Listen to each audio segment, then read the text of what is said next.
Hillsdale and Saginaw were a big challenge for us. I think Hillsdale, starting with Hillsdale, I think Hillsdale was a really good team. I think they have a post player and surround her with shooters, and they have done a really, really good job. They're really fast.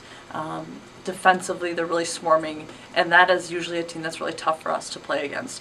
I thought that after we did better in the second half as far as rebounding and fouling went, we played. It was a good game. It was a good game in the second half. I thought it was a good basketball game overall. I think they're a good team, and I thought we competed well. As far as Saginaw went, started a little bit slow. I think we really wanted to focus on setting the tone for that game, just because, when you're in a situation as far as the records go, and you're looking at it and wondering, how are we going to react and how are we going to play this game?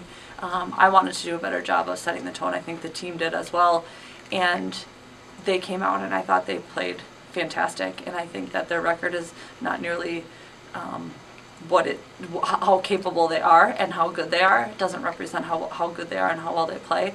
And I think that the bottom line is that we're finding ways to win, and whether it's our best game or our worst game, we really are finding ways to finish games off for us to be able to go into every game and count on every player, and for them to know that they have each other's backs if someone is not performing the way that they can is helpful to us in our success.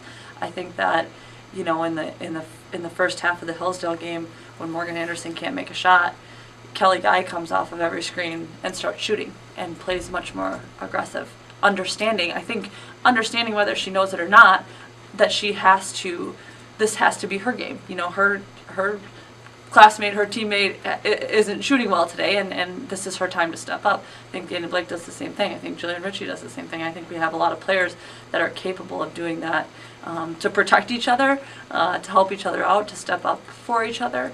And I think, again, the passing and the ball movement, I think, is also really good and beneficial to our balanced scoring, and a lot of the reason for it. But I also think there are games when the people that are capable score 20 points. I think that the Kelly Guy is capable of that. Danny Blake is capable of that. Jillian Ritchie is clearly capable of that.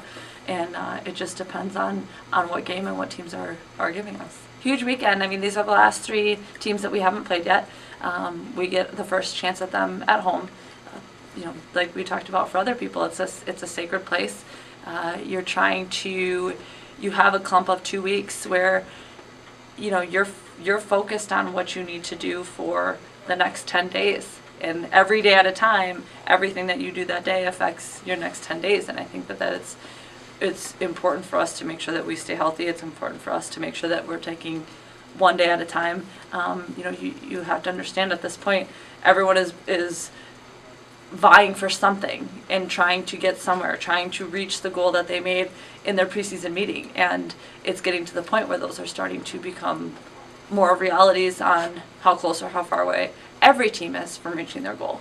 And so we have to be ready to battle, and we have to keep in mind our own goals and make sure that we take care of ourselves for our Northwood, Lake State, and Northern game.